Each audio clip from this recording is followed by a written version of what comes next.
This is the one, this is it. I've just got so much to talk about. What an exciting time, On this episode of So You Want, we're talking about the one, the only, the Nissan GT-R.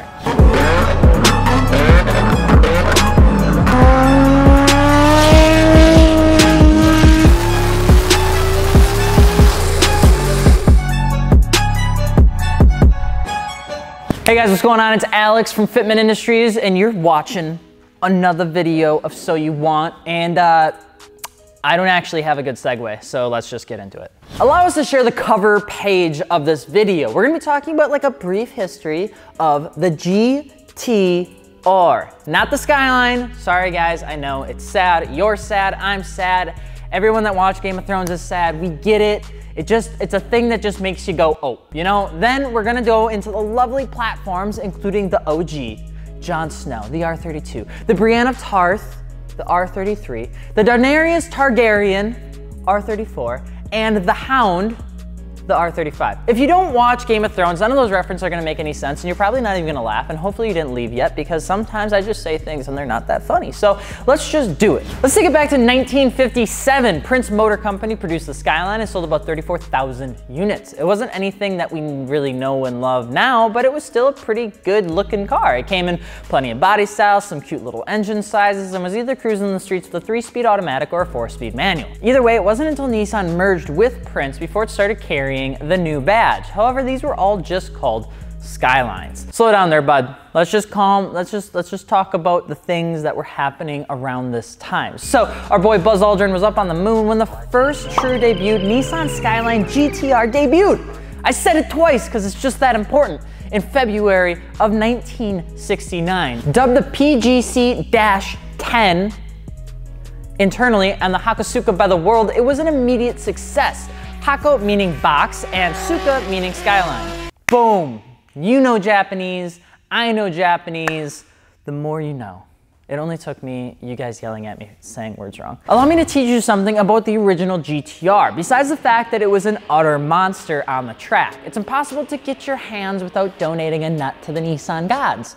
It stayed a champ as well until the Mazda RX-3 decided to ruin all the fun with its own angry set of headlights and a bloody good driver back in the day. The GT-R badge would fade in and fade out depending on the world's capability of managing oil crises as generations continued to carry the Skyline brand, but not the GT-R trim. Write an angry letter to the EPA about it and tell them to stop ruining fun cars. I don't know what else to tell you. Once we found more oil in countries that weren't overly fond of us, we were back again with the GT-R.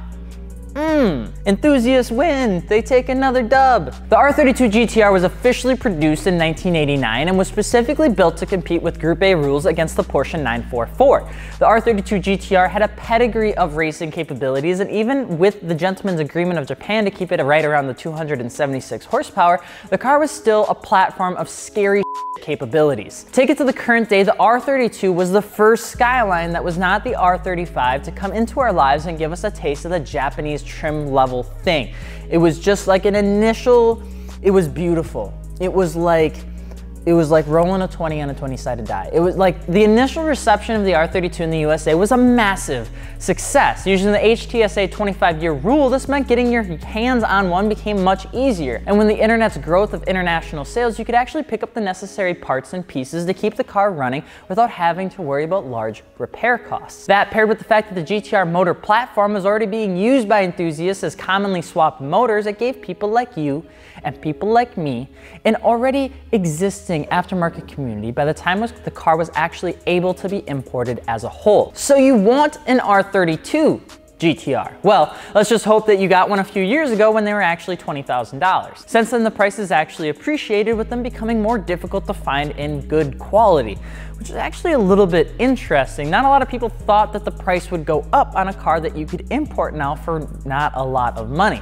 But word on the street is that everyone snatched them up when they were initially capable of being imported, beat the living crap out of them, ended up breaking something, and then sold them or kept them broken forever, which started to mess up the supply and the demand of the R32 GT-R. But there are some expectations with the R32 if that's what you're looking for and that generation is the one that you want to get. So first off, the pros. Fantastic platform, arguably the best looking GT-R out of all of them. Iconic in its own way. It sounds beautiful. It has some incredible, it can grab some incredible attention from strangers because you're on the wrong side of the car when driving. And it's one of the most affordable GT-R platforms available right now. Now, some of the negativos, they have an early 90s interior that looks like it would smell uncomfortable. I mean, it has uplift diffusers when driving aggressively. It can still have difficulty finding replacement parts for the body if it's uncommon, and they've grown in price. And I don't know how that happens, but it happens. The R33 GT-R is not that bad, okay? Sure, it's not as early 90s angry. It's the middle child.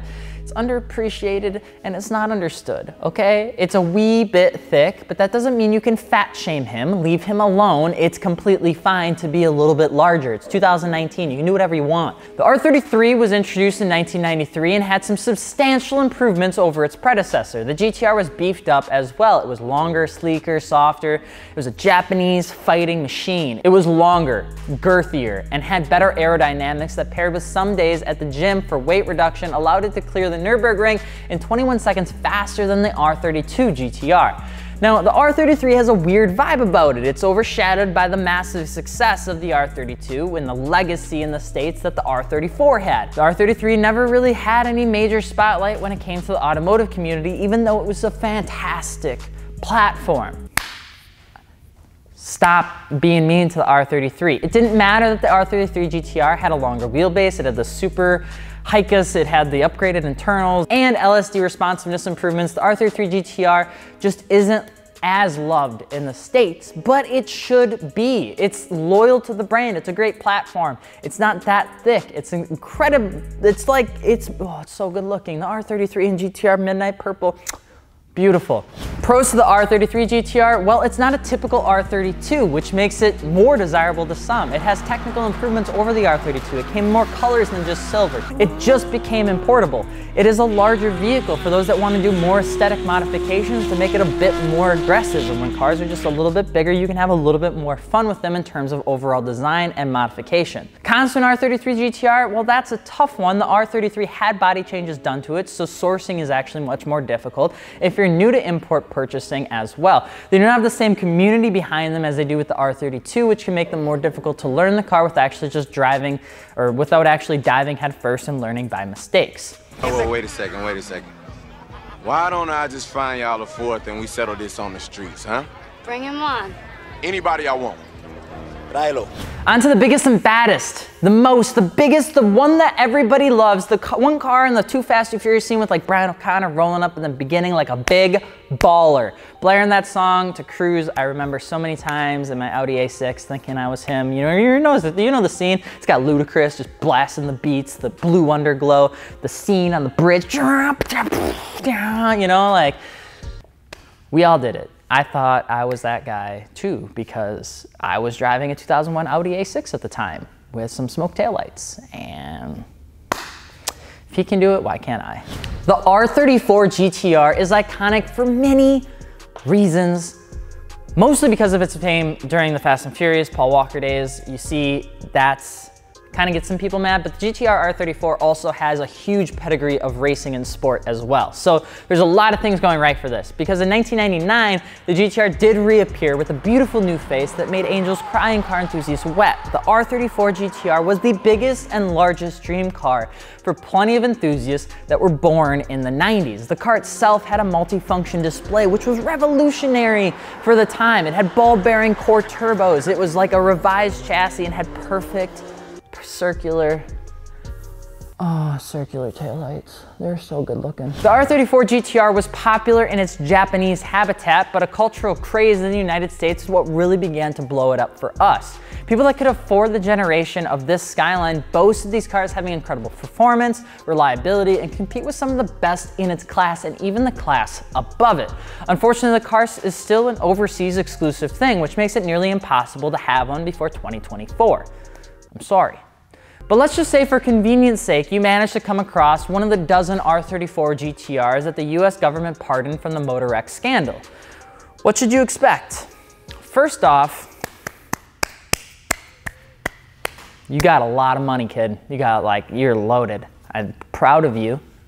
If you have a GT-R that isn't one of those cars and you got it from Canada or something like that, bless your risky heart. Anyway, the biggest pros is that you now own one of the most influential cars in the JDM scene. They host massive aftermarket potential with simple bolt-ons and a tune. And the car itself is just a solid foundation for just about anything. They're practically timeless once they're slightly modified out of the 2000-ish styles thing, but they are considered by almost everyone to be one of the most iconic Japanese cars. So you'll just have that forever. The biggest cons? You just can't get one in the United States.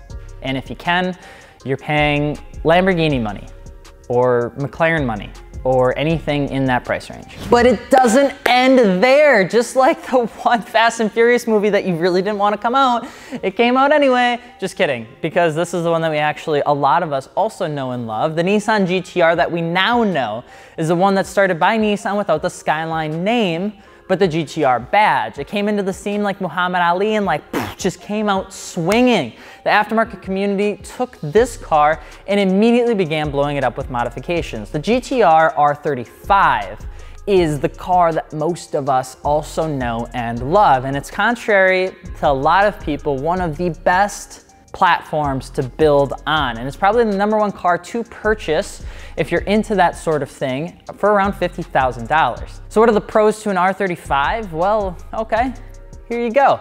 They're the newest, which means it probably has the nicest comforts compared to any other generations. It's one of the best modifiable platforms over everything else in the States, and because it's actually made in the States, the access to parts, repairs, and reliability are way easier. It's like going to Hawaii versus going to another country to enjoy a day at the beach. You still have the USD, you still have English, you still have a lot of just the nice amenities without actually having to do any of the other stuff.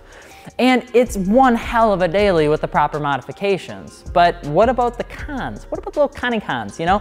Initial generations of the GT-R, and a lot of people will even say to current GT-Rs, they had a glass transmission that most people complain about. The generation is still by far the most popular and lost a good chunk of its rarity in stock form.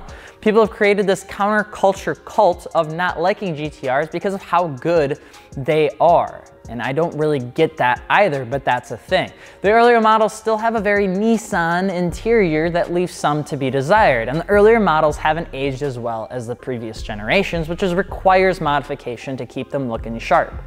GT-Rs are some killer cars, regardless of generations. The R32 had its roots in Japanese design and functionality. The R33, while underappreciated, takes everything that made the R32 great and brought it to new levels. The R34 was considered the pinnacle of JDM cars, even though we can't even get our own grubby hands on it. The R35 was the closest we could get to getting the new version of a Japanese legend. It's one of the only cars that has been brought back such in a way that you could actually have it carry the brand in a good light. Because when you look at other companies trying to do the thing that R35 did with the GT-R brand, you can just tell that they're not able to get it right. And the fact that Nissan was able to get it right to a lot of people is something to say in and of itself. So whether you're bagging it, tracking it, dragging it, showing it, the GT-R platform holds an incredible spot in the automotive community as one of the few vehicles that can truly do it all. So if you're on the fence of buying one, or you just did,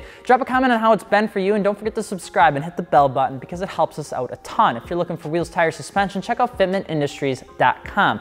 I'm Alex from Fitment Industries. You can check us out at Fitment Industries on Instagram. And we also have a second channel that we just started up for wheels, tires, suspension, more of the technical information, some garage videos here and there, and just us kind of clowning around. So if you want to subscribe to that, that would help us out a ton. We'll drop a link in the description below for you to check that out. I'm Alex, alex.fi. We will see you later. We hope you guys enjoyed this one for real, though. This was a lot of work. R33 GT-R Midnight Purple. Best car. Best one out of the whole thing. I'll see you guys later.